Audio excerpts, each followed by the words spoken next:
Thank you so much ma'am and thank you so much कि मुझे आपने platform दिया यहाँ बात करने के लिए।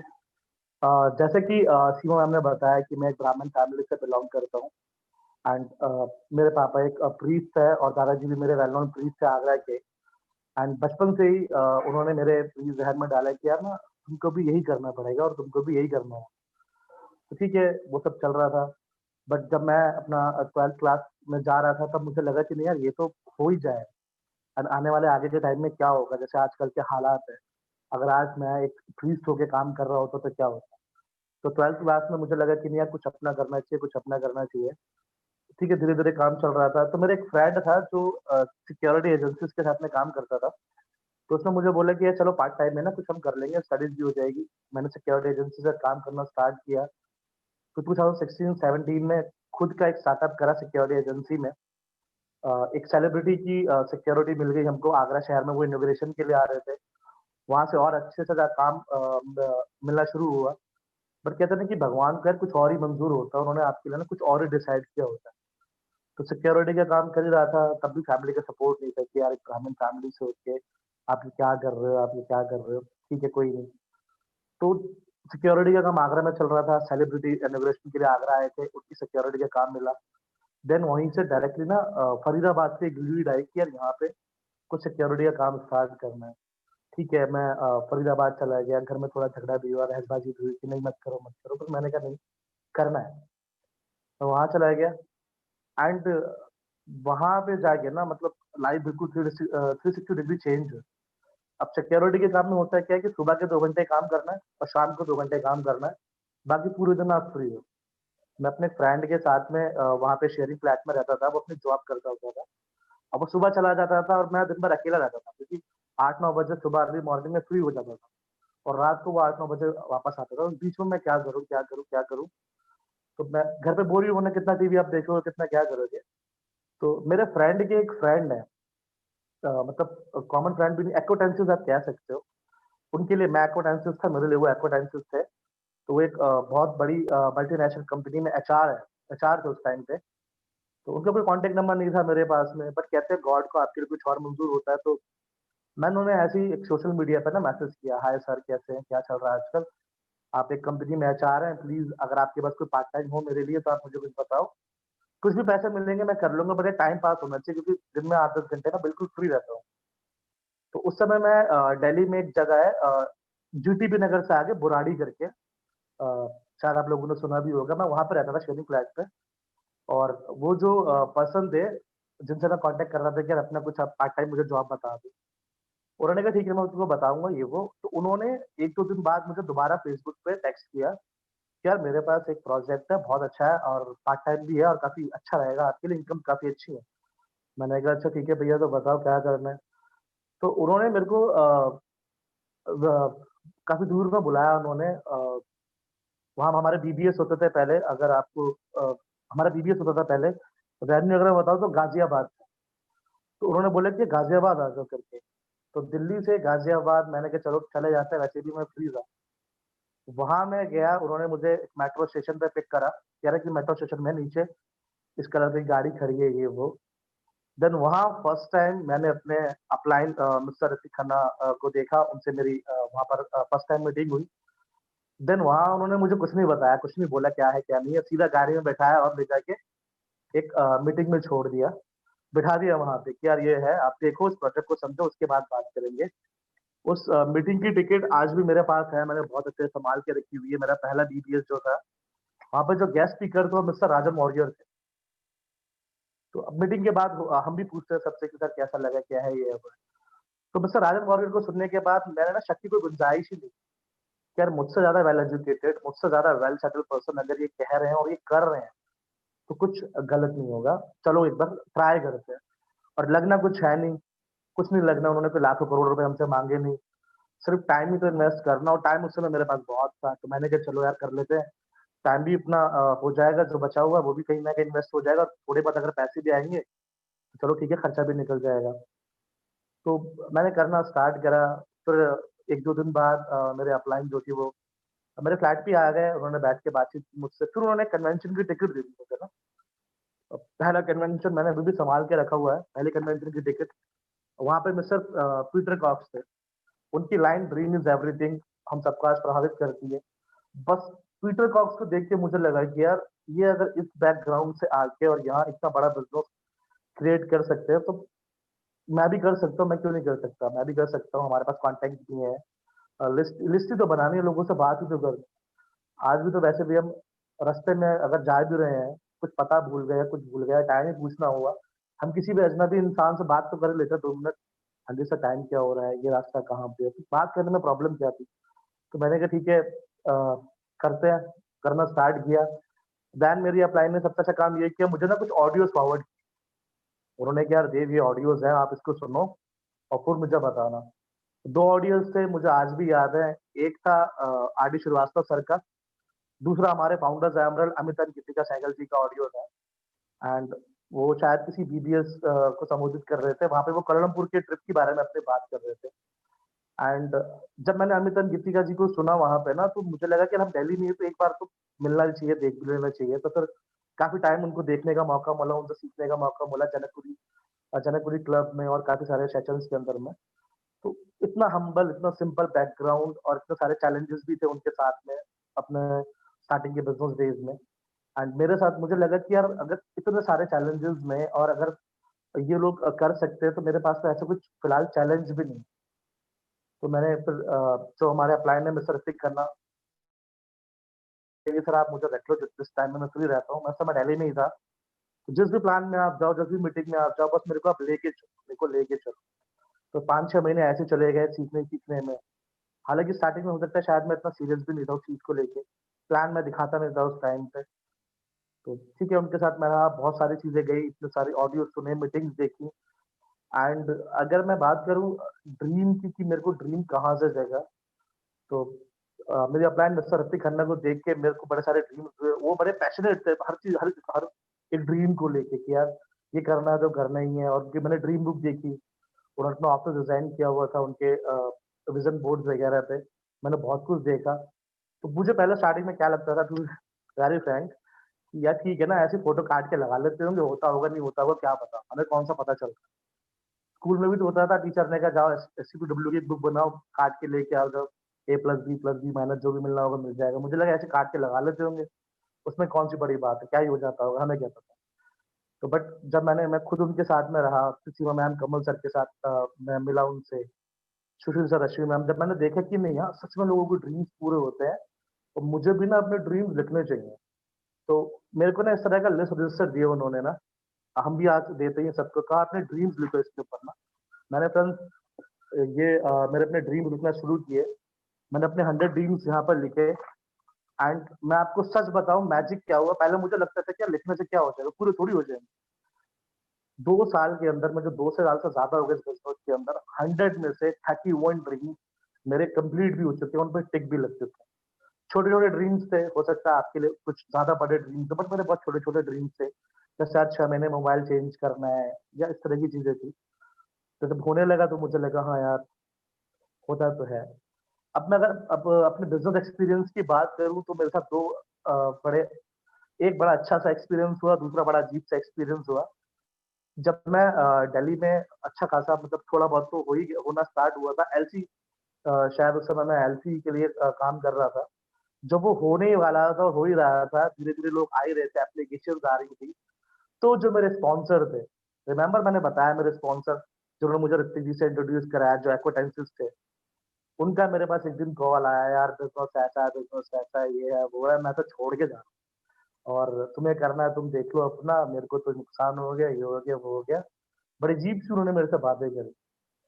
तो अब ज़ाहिर-सी बात है, आप जिसके ट्रस्ट पे आए हो और वही पर्सन आपको रात को एकदम 10-11 बजे रात को फ़ोन करके ये सारी बातें बोले, तो आपके माइंड में क्या जाएगा? तो thanks to nectar 21, thanks to my active upline, वो लोग मेरे साथ कनेक्टेड थे, ऑडियोज़ थे। जब उनका वो फ़ोन आया मेरे पास, थोड़ी देर तक मैं सोचता रहा, मेरा रूममेट कभी पूछा, "भाई क्या बोल रहा है?"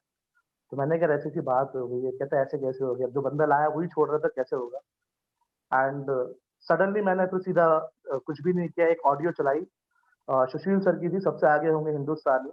उस टाइम पे वो सीडीज़ आती थी हमारे पास में ना, तो वो सुनी। उसके बाद मुझे लगा कि यार अगर ये बिज़नेस इतना ही ज़्यादा गलत है, इतना ही नुकसान है, ये इतनी प्रॉब्लम्स है, तो अभी तक आप क्यों थे बिज़नेस के अंदर? आपने इतनी सारी अर्निंग्स की, आप इतना टाइम पे स्टेज पे गए और इतने सारे लोग कर रहे हैं यार, अब आपका नहीं हो पाया आपसे। अब जैसे मुझे कार कार चलाना नहीं आती बिल्कुल।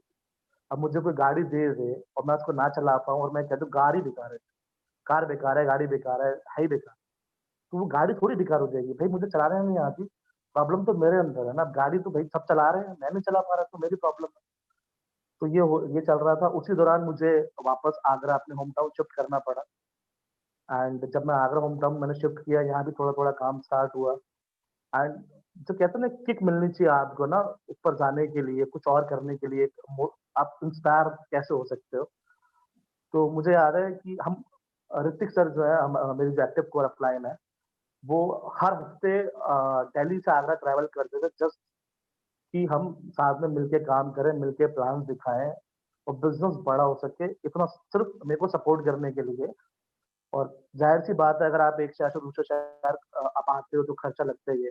एंड ऋतिक सर होटल्स में रुकते थे उस टाइम पे एंड मैं मुझे सबसे ज़्यादा जो मैंने अपना एक्सपीरियंस बताया एक नेगेटिव एक्सपीरियंस जो मेरे स्पॉन्सर थे वो छोड़ के बीच में इस तरह से बोल के एंड मैं अगर एक अच्छे एक्सपीरियंस की बात करूँ, एक इंस्पायरिंग और मोटिवेटिंग एक्सपीरियंस की बात करूँ तो वो था मेरे ख्याल मई 2019 2019-18 के आसपास। उस टाइम पे ऋतिक सर ने मुझे बोला कि ना यार कुछ ज़्यादा से ज़्यादा लोगों को फ़ोन करो और उनको इस डेस्टिनेशन पे बुलाओ, मैं कल आगरा आता हूँ। इन सबसे मीटिंग करेंगे, सबसे प्लान करेंगे, सबसे बात करेंगे। मैंने कहा ठीक है सर हो जाएगा। 2-3 दिन हम लगे रहे, सबसे बातचीत करी, सबने कन्फर्मेशन दे दिया कि ठीक है देव हम उस टाइम पे इतने बजे यहाँ पहुँच जाएँगे। देन जैसे आज 2 तारीख है, 3 तारीख को ऋतिक सर आगरा आ रहे हैं। 2 तारीख की रात को 11 बजे सबने मना कर दिया कि यार हम तो नहीं आ पाएँगे और ये वो हमें समझ में नहीं आ रहा है और ये वो। अब मुझे लगा चलो ऋतिक सर को इन्फॉर्म करना चाहिए क्योंकि वो अपना बेकार में खर्चा करके आएँगे, टाइम भी वेस्ट होगा, इससे अच्छा टाइम कहीं और इन्वेस्ट कर देंगे। मैं उन्होंने कॉल किया 11 बजे, मैं बड़ा सैड था, बड़ा परेशान था कि मतलब बिल्कुल रोना ही आ गया बाहर से ना कि यार अब बताओ कैसे होगा, क्या होगा? तो मैंने सिर्फ ऋतिक सर को इतना ही बोला कि सर आप कल मत आओ, वो जो लोग जिनसे आप मिलने आ रहे थे अ, वो वो आने से मना कर रहे हैं। तो सामने से ना ऋतिक सर ने सिर्फ एक ही लाइन बोली एंड वो यहाँ टच कर गई एंड आज तक मुझे हमेशा वही बात याद रहती है कि देव मैं वहाँ पे आगरा उनसे नहीं मैं सिर्फ आपके लिए आ रहा हूँ, आपसे मिलने के लिए आ रहा हूँ। कोई फ़र्क नहीं पड़ता अगर कोई नहीं आ रहा तो, हम बैठ के बात कर लेंगे।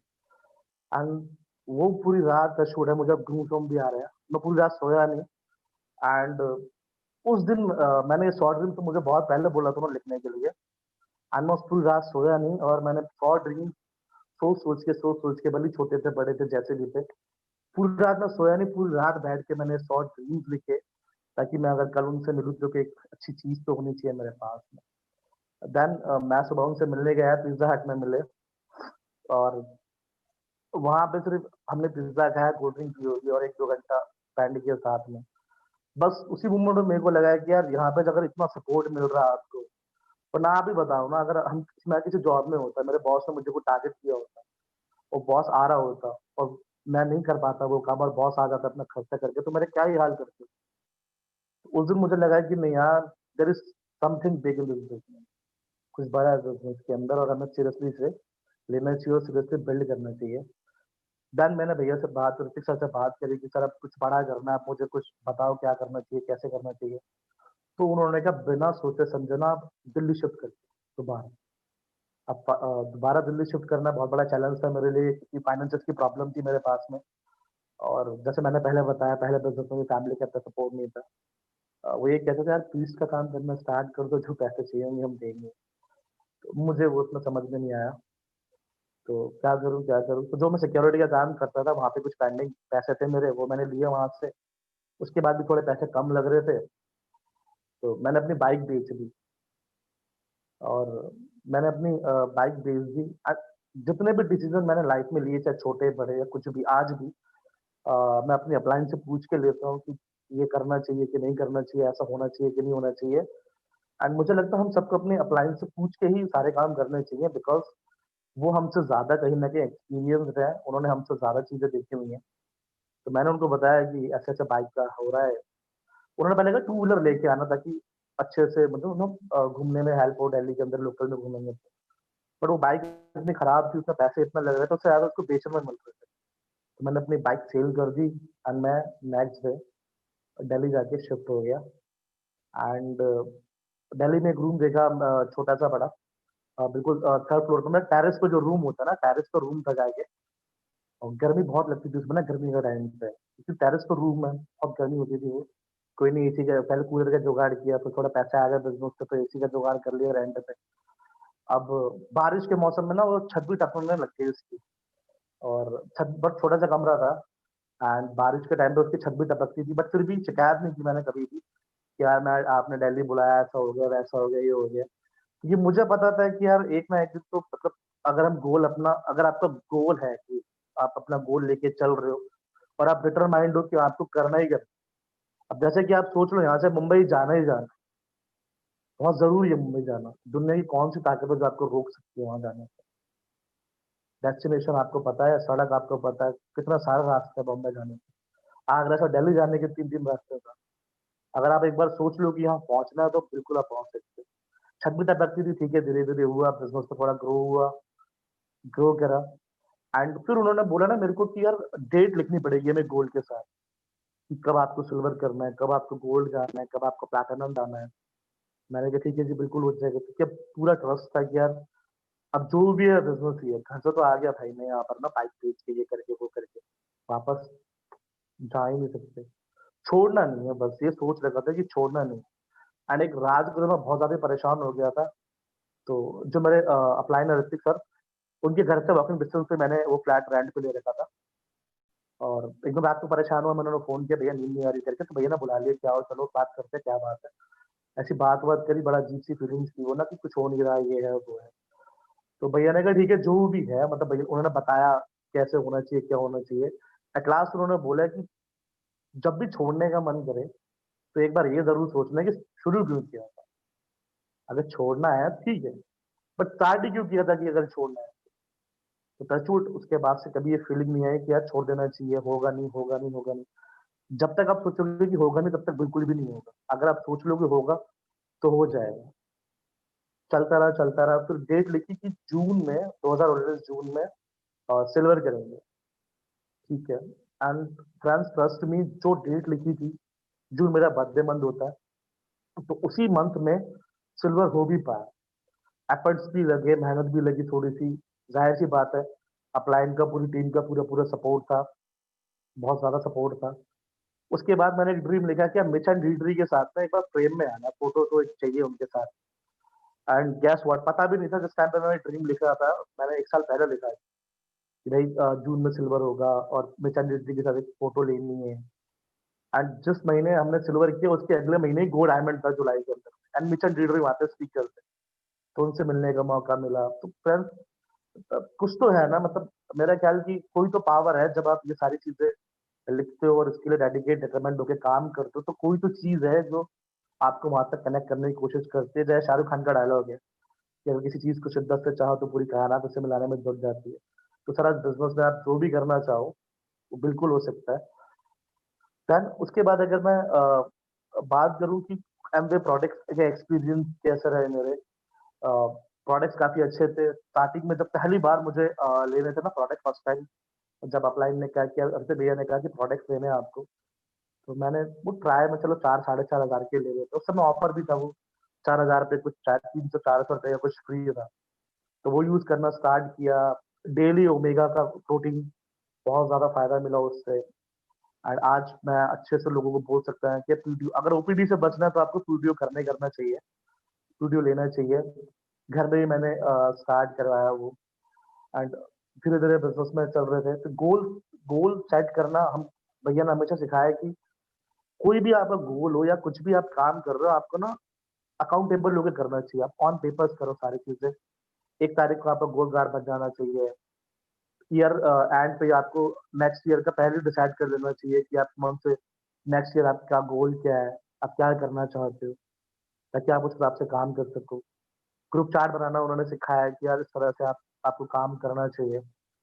तो और सारी चीज़ें यहाँ पर थी। फिर नाटा 21 के स्टेजेस की अगर मैं बात करूँ, तो स्टेज पे जाना किसी किसको पसंद नहीं है। पहले थोड़ा-थोड़ा होता था, डर लगता था। जब मैं फर्स्ट टाइम सिल्वर हुआ और उसके लिए हम जा रहे थे स्टेज पे, आंध्रा भवन दिल्ली में लोधी रोड पे, तो बोला कि ना स्टेज पे आपको जाके ना स्पीकिंग करनी पड़ेगी। तो जब तक नाम अनाउंस नहीं हुआ ना, तब तक अंदर से पता नहीं बड़ा अजीब-सा हो रहा था कि यार पता नहीं क्या ही हो जाएगा।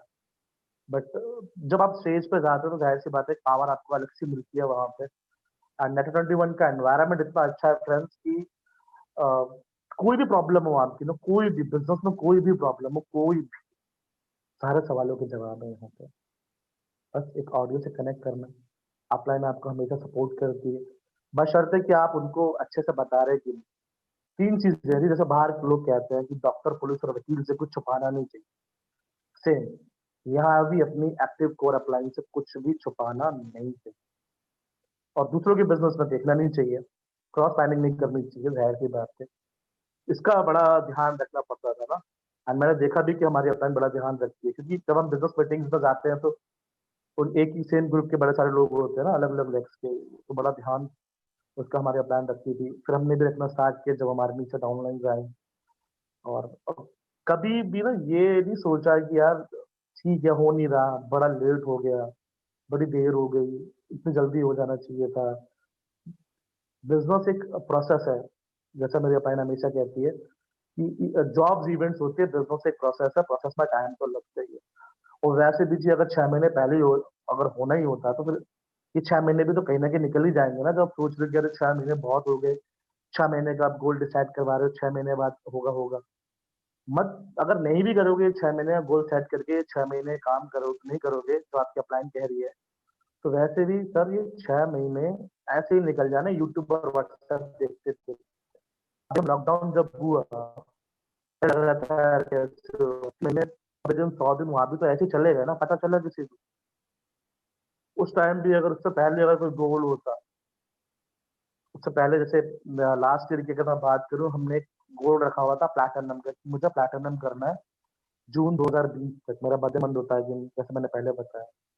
लॉकडाउन लग गया, अब बड़ी घबराहट हो गया, लॉकडाउन लग गया, अब क्या होगा? कहीं आ नहीं सकते, कहीं जा नहीं सकते, प्रोडक्ट मूव नहीं होंगे, बाहर जाओगे तो जी फाइन लगेगा। बट सब कुछ ऑनलाइन हो गया, सब कुछ वर्चुअल हो गया।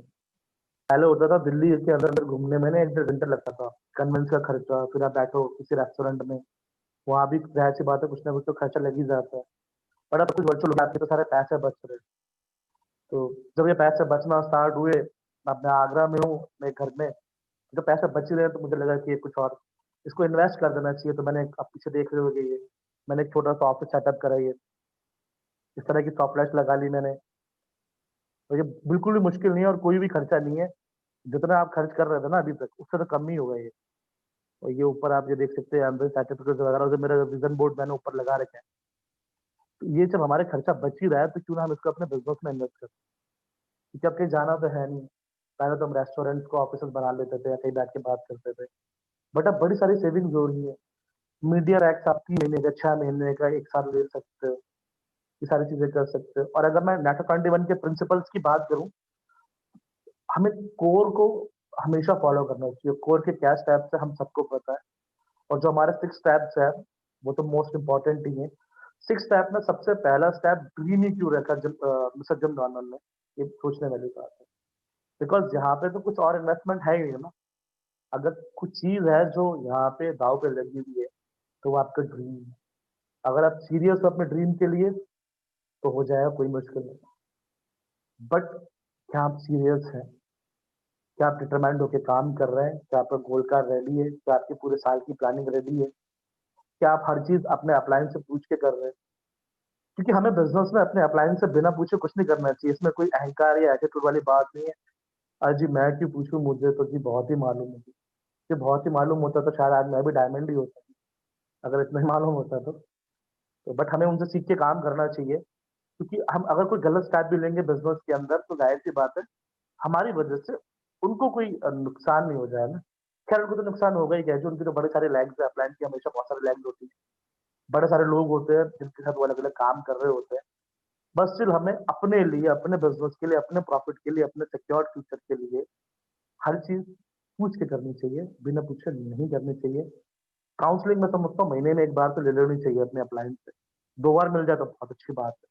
मैं तो जब भी मुझे लगता है कि यार कोई प्रॉब्लम है, मैं तो भैया से रिक्वेस्ट कर लेता हूँ कि सर अगर आप अवेलेबल हो तो प्लीज़ आप थोड़ा-सा मुझे टाइम दे दो। तो बिल्कुल टाइम मिल जाता है। मैं उनसे बात कर लेता हूँ। जो भी मर्ज़ी आपकी प्रॉब्लम हो, चाहे आपकी पर्सनल लाइफ़ की कोई प्रॉब्लम है, मैं तो डिस्कस कर लेता हूँ। अब आप देखिए, मैं तो उनसे पूछ के काम करता हूँ बिकॉज़ ज़ाहिर-सी बात है, उन्होंने मुझसे ज़्यादा चीज़ें देखी हुई हैं। फाइनेंसेस की बात हो, बिज़नेस की बात हो, किसी बड़ी प्रॉब्लम हो रही है। बट ये भी है कि इश्यू कौन-सा लेके जा रहे हो उनके पास में ना, आप लिख के ले जाओ। कभी-कभी होता है कि लिख के लेके जो दिमाग में सोच लिए, जैसे कि अभी स्पीकर बात कर रहा था कि दिमाग में सारी चीज़ें रख लेते हैं। हम इसका फ़ोन नंबर भी रख लिया, काउंसलिंग की सवाल भी हमने उसमें रख लिए। तो हमें लिख के उनके पास जाना चाहिए, उनसे बात करनी चाहिए। और 6 स्टेप मोस्ट इम्पोर्टेंट है, बिज़नेस में आते से पहले हमें 6 स्टेप सिखाया जाता है, उसके बाद कोर की बात होती है। नेटवर्क 21 के जो टूल्स हैं, उन्हें हमें यूज़ करना चाहिए, उसको यूज़ करके हमें आगे बढ़ना चाहिए। ऑडियोज़ दिन में कम से कम मिनिमम 3 तो सुननी चाहिए, 3 ऑडियोज़।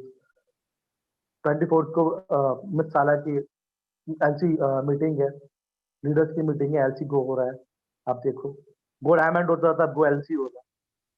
आप एलसी हैं, अच्छी बात है और कितने एलसीज़ आप लेके जा सकते हैं। मैं जब मिस साला के गो डायमंड के सेशन में गया था, तो ना बड़ा वो था कि यार अब तो सिल्वर हो गया यार, अब तो ठीक है जी, स्टेज मिलेगा, ये होगा, वो होगा। अब तो मिस के सामने बोलने का मौका मिलेगा। और वहाँ जाके पता चला नहीं जी, सिल्वर से भी ऊपर जाना पड़ेगा अगर मिस के सामने बात करनी है। ठीक है जी, प्लैटिनम करते हैं। तो हर लेवल की अपनी अलग-अलग इम्पोर्टेंस है। बट जैसे कि सुशील सर हमेशा बोलते हैं और भी मैंने काफ़ी सारे ऑडियोज़ में आपने भी सुना होगा कि एक स्ट्रॉन्ग एलसी का स्ट्रक्चर, एक स्ट्रॉन्ग डायमंड का स्ट्रक्चर होता है। तो आप देखें, आप बनाएँ लिस्ट, आपके पास कौन से लोग हैं। मेरे को लगता है कम से कम 4-5 लोगों को तो हम तब तक ले 4 लोगों को तो कम से कम हम एलसी ले ही जा सकते हैं वहाँ पे, अगर हम अच्छे से डिटरमाइंड होके काम करें तो। और अपने अपलायंस से ज़रूर काउंसलिंग करें, उनसे बात करें, क्या हमारे लिए सही है, क्या गलत है। तो बस यही मेरी छोटी सी स्टोरी थी, यही मेरा पार्ट था। Thank you so much.